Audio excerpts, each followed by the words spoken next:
अस्सलाम वालेकुम फ्रेंड्स, आप देख रहे हैं हमारा यूट्यूब चैनल अलमका टेक एंड बिजनेस। अब दुनिया भर से हमारे तमाम व्यूवर्स को मिडनाइट मार्केट अपडेट में बहुत बहुत वार्म वेलकम।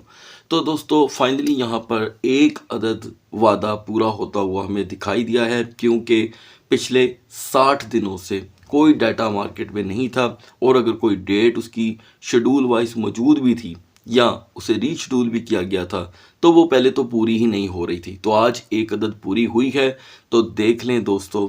जितनी भी मैं आपके साथ यहाँ पर एजुकेशन के लिहाज से अपडेट शेयर करता रहा, उसकी एक और मिसाल आपके सामने आ गई है। मैंने आपको कहा था कि जब भी डाटा आएगा उसमें हकीकत आपके सामने होगी, और दूध का दूध और लस्सी की लस्सी हो जाएगी। ये देखें, यूएस नॉन फार्म पे रोल्स ने 1,19,000 तक की यहाँ पर बेरोज़गारी शो कर दी है, और बेरोज़गारी की जो शरह है वो 4.4% तक यहाँ पर बढ़ गई है। अच्छा, ये कौन से महीने की बात हो रही है? सितंबर की, ठीक है जी, जिसका रिजल्ट आना चाहिए था अक्टूबर के अंदर।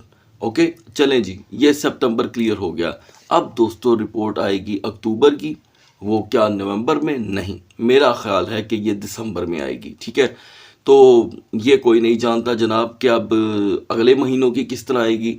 अच्छा, अब आते हैं इसके इम्पैक्ट पे। हालांकि ये 4.4 का इम्पैक्ट तो ऐसा है कि मेरे ख्याल से मार्केटों को यहाँ पर अगर पंप नहीं होना तो ना हो, लेकिन क्रैश भी नहीं करना चाहिए। लेकिन इस वक्त हमें जो क्रिप्टो मार्केट है वो बुरी तरह क्रैश होती हुई दिखाई दे रही है, और ये वॉलेटिलिटी कल वाली है सेम।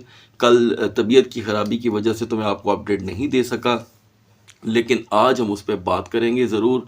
और मैं आपको बता दूं इससे पहले कि हम उस तरफ जाएं, मैंने आज सुबह ही आपको अपडेट किया था कि 90,000 ब्रेक होने के बाद बीटीसी के पास 87,500 की ऑप्शन रह जाती है। लिहाजा बीटीसी किधर जा रहा है आगे चल करके देखते हैं। सो गाइस, 4 ट्रिलियन की ये मार्केट 3 ट्रिलियन की रह गई है, और सीधा सीधा 1 ट्रिलियन इस मार्केट में आपको दिखाई ही नहीं दे रहा।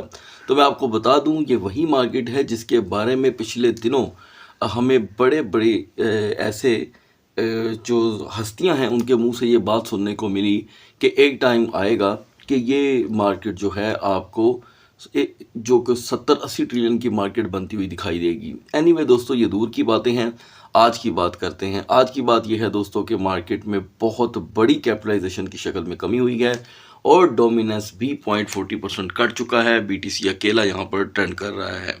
तो दोस्तों, आपको अपडेट किया गया था कि अगर बीटीसी यहाँ पे 90,000 को ब्रेक करता है तो इसका मोस्ट फेवरेट एरिया हमें एक ही देखने को मिल रहा है, और वो है 87,500 का। आप देख सकते हैं कि मार्केट 86,500 तक आन पहुंची है। ठीक है, तो लिहाजा अब तो 90,000 की सपोर्ट भी मुकम्मल तौर पे फिनिश हो गई है। अगर हम इथीरियम की बात करें तो इथीरियम तो पहले से ही दोस्तों आपको बता रहा था अपना आप कि उसमें पोटेंशियल मौजूद ही नहीं है। अब हम आगाज़ करते हैं दोस्तों BNB से, और BTC इथेरियम को लास्ट में डिस्कस कर लेंगे। तो दोस्तों BTC की यहाँ पर करंट सूरत हाल देखते हुए कोई भी ये शख्स कहे अगर कि बुल रन ख़त्म हो गया, तो यकीनन इस बात का ताल्लुक इस बात से ज़रूर होगा कि BTC का बुल रन यहाँ पर हमें फ़िलहाल वक्ती तौर के लिए ही सही ख़त्म होता दिखाई दे रहा है, क्योंकि 125 से एक बड़ा रिवर्सल, और वो भी करीब 86 का, ये कुल मिलाकर दोस्तों एक बहुत बड़ी गिरावट साबित होती है, तकरीबन 39,000 की। ठीक है जी, और अगर कोई ये कहे कि ये एक रात में रिकवरी हो जाएगी तो ये ऐसा मुमकिन ही नहीं है दोस्तों।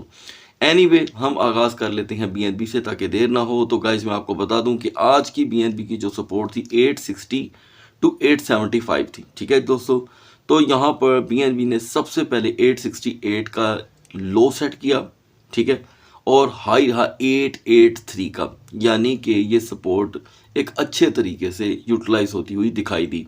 और जिस तरह सभी एक्सचेंजेस के नेटिव टोकन भी अब गिर रहे हैं, BNB भी जब अपना आप छोड़ेगा तो दोस्तों ये किसी चीज़ का भी लिहाज नहीं करेगा। तो लिहाजा इस वक्त जो सिचुएशन मार्केटों की बन गई है, मैं कहूँगा अब किसी की कोई सपोर्ट नहीं रह गई। हम इसे एक अनएक्सपेक्टेड सपोर्ट भी अगर कोई बना लें तो वो 850 होगी ज़्यादा से ज़्यादा, लेकिन कोई एतबार नहीं रह गया, क्योंकि अनसर्टेनिटी एक अलहदा चीज़ है और बेएतबारी एक अलहदा चीज़ है। तो दोस्तों इस वक्त मार्केट जो है वो डेटास के भी बिल्कुल उलट चल रही है। मैं ये कहूँगा कि जिस तरह पिछले दिनों एक बात मशहूर हुई थी कि कोई भी डाटा आ जाए मार्केट क्रैश करती है, उसी तरह ये बात आज के साथ भी सच होती है। XRP ने यहाँ पे एक मुद्दत के बाद दोस्तों $2 की सपोर्ट को तोड़ा है। ये भी एक अपने आप में हैरान कुन बात है। और मज़ीद इसका जो लो है दोस्तों वो 1.85 तक देखा जा सकता है। नाउ सोलाना जिसने कल एक मरतबा फिर 130 का लो लगाकर मॉर्निंग में एक अच्छी रेजिस्टेंस अपनाई थी करीब 144 की, वो फिर से उसी लेवल पे आन खड़ा है।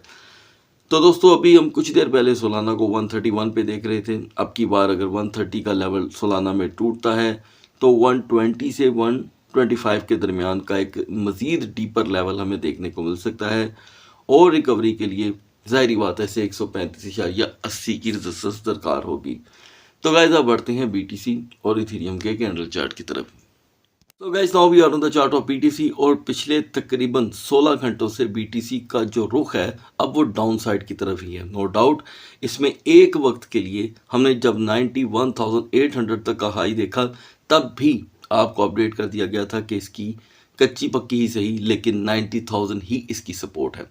तो वो आपके सामने ब्रेक हो चुकी है, उसका अब यहाँ पे बाकी कुछ नहीं रह गया।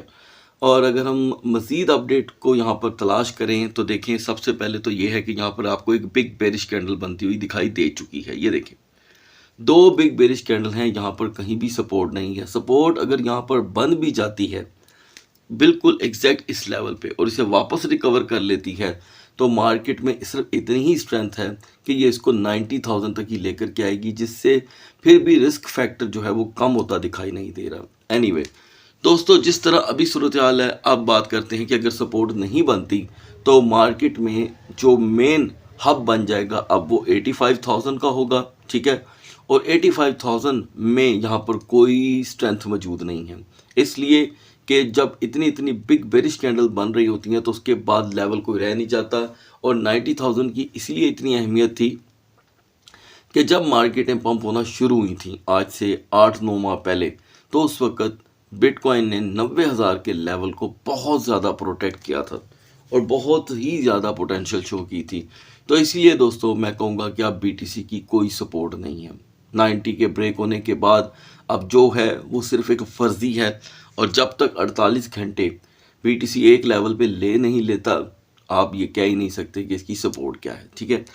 और रिस्क फैक्टर जो है वो इस वक्त 97% तक भर चुका है। और हेल्पफुल के तौर पे जो टोकन है उन्हें भी हम दोस्तों इग्नोर रखेंगे। बढ़ते हैं इथेरियम के कैंडल चार्ट की तरफ। इथेरियम की भी दोस्तों यहाँ पे सूरत हाल सेम BTC की तरह है और इसने आज 3028 तक की रेजिस्टेंस हमें शो की। आपको अपडेट किया गया था कि अगर अब की बार 3000 ब्रेक होगा तो हम आसानी से 2930 2920 का लो देखेंगे। दोस्तों वो लो तो आया ही आया, हम यहाँ पे 28 करीब कुल मिला करके 2790 तक का लो देख चुके हैं, 2790 का। तो ये तो खैर आपके सामने थोड़ी बहुत रिकवरी है क्योंकि यहाँ पर एक बेरिश शेडो भी मौजूद है। एनीवे सपोर्ट यहाँ पे दोस्तों बन भी जाती है BTC की तरह तो हम ज़्यादा से ज़्यादा 3000 तक ही आएंगे, 3000 3020। लेकिन अफसरदा कर देने वाली बात ये होगी कि अगर यहाँ पर सपोर्ट नहीं बनती तो गाइस फिर इथेरियम कुछ नया सोच रहा है, जिसको अगर यहाँ पर डिस्कस भी किया गया तो आप हैरान हो जाएंगे क्योंकि फिर उसका पूरा होना ज़रूरी हो जाएगा। और बहुत से व्यूअर ऐसी चीज़ों को एनालिसिस को फाइनेंशियल एडवाइस तस्लीम कर लेते हैं। ये सिर्फ एक तज्जिया है दोस्तों और कैंडल चार्ट स्टडी है, ये बिल्कुल भी आपके लिए फाइनेंशियल एडवाइस नहीं है। ये अपडेट है दोस्तों इस बात की कि अगर अब की बार 2800 लेवल ब्रेक होता है तो मार्केट इथेरियम की 2550 और 2800 के दरमियान रह जाएगी, यानी कि 2550 से 2800 के दरमियान। और हेल्पफुल में यहाँ पर सिर्फ और सिर्फ दोस्तों अगर कुछ बचता है तो वो है HNT। सो गाइस सुबह तक अल्लाह हाफिज़।